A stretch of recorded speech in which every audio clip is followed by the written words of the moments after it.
Um, yeah, I started piano when I was 1 year old.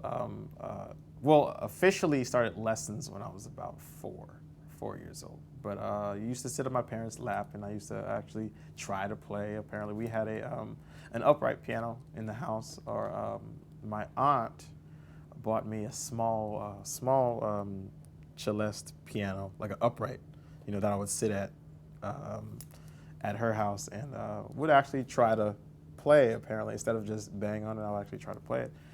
And a friend of the family decided to have my parents put me in piano lessons, when I was very, very young. So, that's kind of how it started, about 3 or 4 with lessons. But yeah, started playing really early.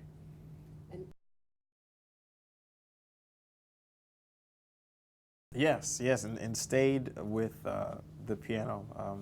It's just one of those instruments where you can do anything you want on it. You can emulate a voice, you can emulate the drums, you can emulate, guitar. I mean, there's so many options you can do with the piano. I mean, you have 88 keys, so I mean, there's a lot of them.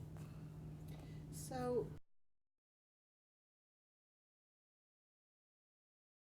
Yes, my first paid gig. Well, I can't remember the first paid gig because I definitely was younger, but I do remember the first time I played on stage, which was a paid gig.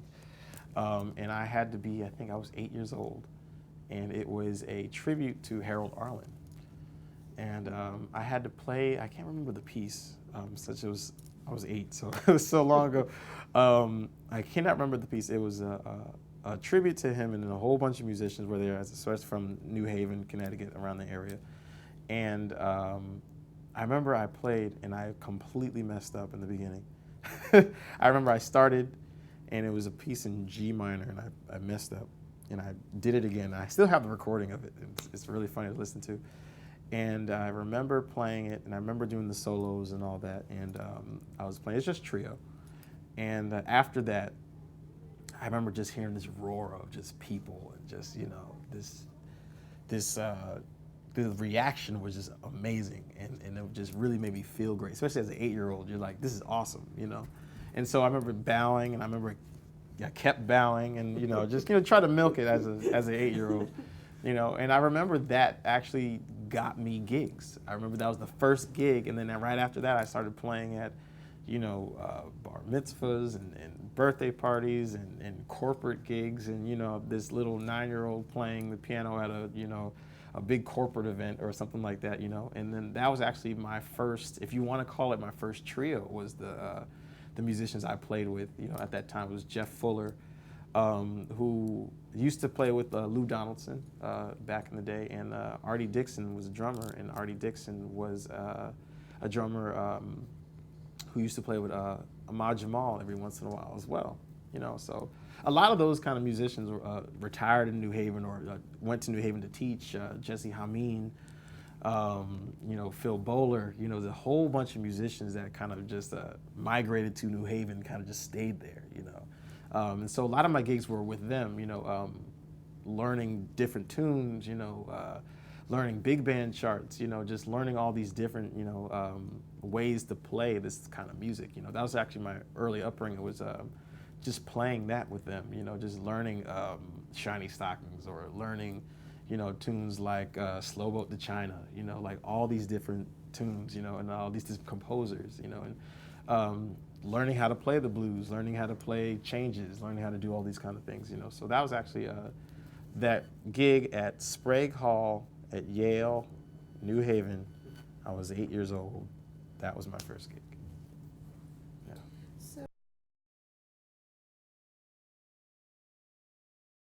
so My musical education. I mean, I started out with classical music. I started playing, Suzuki piano, and learning that repertoire, and then I started playing some Chopin and some Liszt. I tackled Liszt when I was younger, which I'm actually pretty proud of, because I can't do it now, but when I was younger, I could. And hear Rachmaninoff. So I did a lot of classical music growing up, and then I went over to jazz when I was about 7 years old, because I used to improvise on the classical pieces. And the teachers would not like it. They would say, don't improvise on, that's not what they intended for, and so this one teacher just got fed up and just was, hey, he needs to go to jazz studies. So we have a couple people, there was a whole bunch of, just tension in the classroom. So, I would learn the pieces, but, I also was hearing other things, and, I like to compose. And so I went over to this jazz teacher named Rex Cadwallader, who actually is a composer. He composes in the classical idiom as well as the jazz idiom. And so was studying with him throughout early childhood until my senior year in high school. And by then, the lessons were more of just us hanging out and just us trying different things and just trying to figure out, what we hear, really, it was more of a creative challenge for both of us. We would kind of go back and forth, like, what are you hearing? What are you hearing? What are you hearing? We play against each other, so it was a lot of fun. So after high school, went to Manhattan School of Music, there where I studied with, originally I signed up to study with Kenny Barron, but Kenny Barron went to Juilliard at that time. So I was like, well, who am I going to study with? And they sent me a letter saying Jason Moran's going to be your teacher. I was like, all right. So I hadn't really checked Jason Moran out.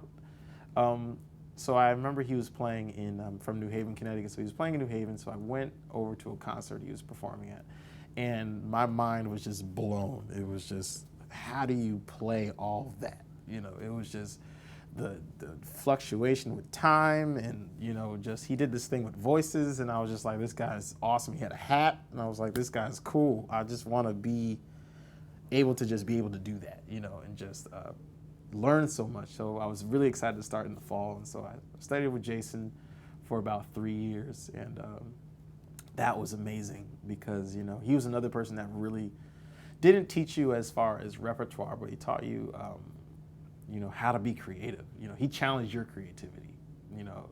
We would play a piece, and after the piece, he would say, "Well, so are you hearing anything else?" And it's simply a yes or no. It was very general, and so of course you want to impress him. So no, I'm hearing something else. All right, so we'll do it again. And just kept pushing it and pushing it and pushing it. So for 3 years, it was just like that. Or, he'd ask me to go out to lunch with him, and just we would rap about music. Along with Jason, I was also studying with Dr. Billy Taylor as well from high school into college until he passed away as well. So we'll talk about that a little bit later. And then after Jason, I started studying with Vijay Iyer as well. So it was fun because Vijay got me to be more specific with music. He told me, because the way I wrote music was very general, and it was very, this is the feeling. And so I didn't really like to write too much because I wanted the players and the audience to just feel organic and feel that, anything can happen, and which it still does, but Vijay got me to, well, write this out for the bassist or write this out for the drummer and really challenge them. And then bring in the organic and, and bring in all the other stuff that you really want to come across. So, he was very much of a inspiration in that as well, too.